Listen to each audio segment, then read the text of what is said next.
नमस्कार. आजच्या व्हिडिओमध्ये मी तुम्हाला नागपंचमीची कथा सांगणार आहे. पण त्याआधी तुम्ही चॅनलवरती नवीन असाल तर चॅनलला लाईक करा आणि सबस्क्राईब देखील करा. कमेंटमध्ये श्री स्वामी समर्थ किंवा हर हर महादेव किंवा ओम नमः शिवाय लिहायला विसरू नका. नागपंचमी हा हिंदू धर्मातील एक अत्यंत पवित्र आणि श्रद्धेचा सण आहे. या दिवशी भारतीय संस्कृतीमध्ये नागदेवतेची पूजा करून त्यांच्या आशीर्वादाने सर्पदोष निवारण आणि आरोग्य संपन्न जीवनासाठी प्रार्थना केली जाते. हिंदू धर्मामध्ये सर्प म्हणजेच नाग हे देवतेच्या स्वरूपात पूजले जातात. नाग हे भगवान शिव आणि विष्णू या देवतांना अत्यंत प्रिय आहे. भगवान शंकराच्या गळ्यातील वासुकी नाग तर भगवान विष्णू शेष नागावरती विसावतात. यामुळे सर्पांना दिव्य स्थान प्राप्त झाले आहे. श्रावण महिना हा शिवपूजेसाठी महत्त्वाचा मानला जातो आणि नागपंचमीला सर्पांची पूजा करून शिव आणि विष्णू दोघांच्याही कृपा आशीर्वादास पात्र होता येते. या दिवशी नागदेवतेची पूजा केल्याने सापाबद्दलची भीती दूर होते आणि विषबाधेचे संकट टळते असे मानले जाते. ज्या व्यक्तींना काल सर्पदोष असतो त्यांनी नागपंचमीचे व्रत केल्यास त्यांचे दोष देखील नाहीसे होतात. नागपंचमी हा सण श्रावण महिन्यातील शुक्ल पक्षाच्या पंचमी तिथीला येत असतो. बहुतेक स्त्रिया या दिवशी उपवास करतात, तर काही ठिकाणी नागचतुर्थीच्या दिवशी उपवास केला जातो. घरामध्ये नागदेवतेचा फोटो लावून त्याची पूजा केली जाते. नागदेवतेला हळदी कुंकू लावले जाते. काही ठिकाणी वारुळाची पूजा केली जाते. तसेच मंदिरात देखील पूजा केली जाते.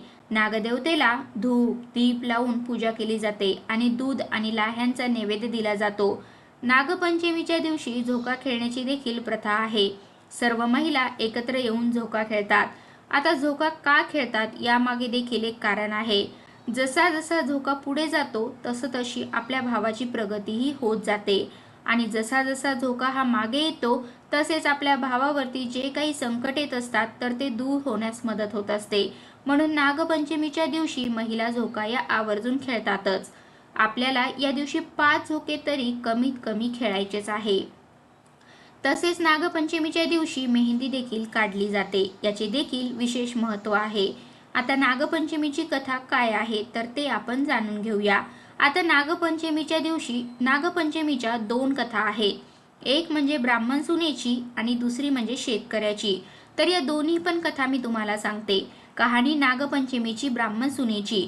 एका नागोबा देवा तुमची कहाणी. आटपाट नगर होतं, तिथे एक ब्राह्मण होता. त्या ब्राह्मणाला 5 सुना होत्या. चातुर्मासात श्रावण मास आला आहे. नागपंचमीचा दिवस आहे. कोणी आपल्या आजोळी, कोणी पंजोळी, कोणी माहेरी अशा सर्व सुना गेल्या आहेत. सर्वात धाकटी सून होती, तिच्या माहेरचं कोणीच नव्हतं. तेव्हा ती जरा खिन्न झाली व मनात माझा सर्व संबंधी नागोबा देव आहे असं समजून नागोबा देव मला माहेराहून न्यायला येईल असं म्हणू लागली. इतक्यात काय झालं, शेष भगवानास तिची करुणा आली. त्याने ब्राह्मणाचा वेश घेतला व त्या मुलीला नेण्याकरता आला. ब्राह्मण विचारात पडला, हा इतके दिवस कुठे लपून राहिला व आत्ताच कुठून आला.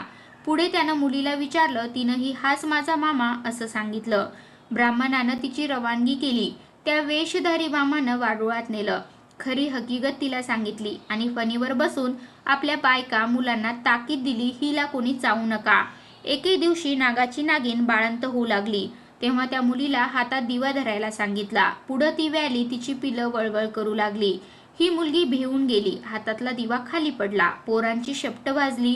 नागिन रागवली. सर्व हकीकत नवऱ्याला सांगितली. तो म्हणाला, तिला लवकरच सासरी पोहोचू. पुढं ती पूर्ववत आनंदाने वागू लागली. एके दिवशी मुलीला अपार संपत्ती दिली. आपण मनुष्य देह धारण करून तिला सासरी पावती केली. नागाची पोरं मोठी झाली. आपल्या आईपाशी चौकशी केली. आमची शेपट कशानं तुटली? तिनं मुलीची गोष्ट सांगितली. त्यांना फार राग आला. हिचा सूड घ्यावा म्हणून ते हिच्या घरी आले. तो नागपंचमीचा दिवस. हिनं आपली पुष्कळ वेळ भावांची वाट पाहिली. ते येत नाहीत म्हणून पाटावर व भिंतीवर नागाची चित्र काढली. त्यांची पूजा केली. जवळ लाह्या दूध वगैरे ठेवलं. उकडीचा नैवेद्य दाखवला. हा सर्व प्रकार नागांची पिल्लं बघत होती. सरते शेवटी तिने देवाची प्रार्थना केली. जय नागोबा देवा, जिथे माझे भाऊ लाडोबा पुंडोबा असतील तिथे खुशाल असोत असं म्हणून नमस्कार केला. इकडे सर्व प्रकार यांनी पाहून मनातला सर्व राग घालवला. मनात तिच्याविषयी दया आली. पुढे त्या दिवशी तिथे वस्ती केली. दूध पाणी ठेवताच त्यात पहाटेच एक नवरत्नाचा हार ठेवून निघून गेले. दुसऱ्या दिवशी हार उचलून गळ्यात घातला.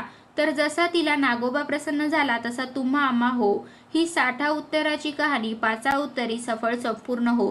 कहाणी नागपंचमीची शेतकऱ्याची. आटपाट नगर होतं. तिथे एक शेतकरी होता. त्याच्या शेतात नागाचं वारूळ होतं. श्रावण मास आला. नागपंचमीचा दिवस आहे. शेतकरी आपल्या नित्यप्रमाणे नागर घेऊन शेतात गेला. नागरता नागरता काय झालं, वारुळात जी नागाची नागकुलं होती त्यांना नागराचा फळ लागला. लवकरच ती मेली. काही वेळाने नागिन आली. आपलं वारूळ पाहू लागली तो तिथं वारूळ नाही आणि पिलंही नाही. इकडे तिकडे पाहू लागली तेव्हा नागर रक्ताने भरलेला दिसला. तसं तिच्या मनात आलं, याच नागरानं माझी पिल्लं मेली. तो रोष मनात ठेवला. शेतकऱ्याचा निर्वश करावा असं मनात आणलं. फोपावताच शेतकऱ्याच्या घरी गेली. मुलाबाळांना, लेकी, सुनांना, शेतकऱ्याला आणि त्याच्या बायकोला दंश केला. त्याबरोबर सर्वजण मरून पडले. पुढे तिला असं समजलं की यांची एक मुलगी परगावी आहे. तिला दंश करावा म्हणून निघाली. ज्या गावी मुलगी दिसली होती तर त्या ठिकाणी आली. त्या घरी बाईनं पाटावर नाग, नागिन, 9 नाग कूळ काढले आहेत.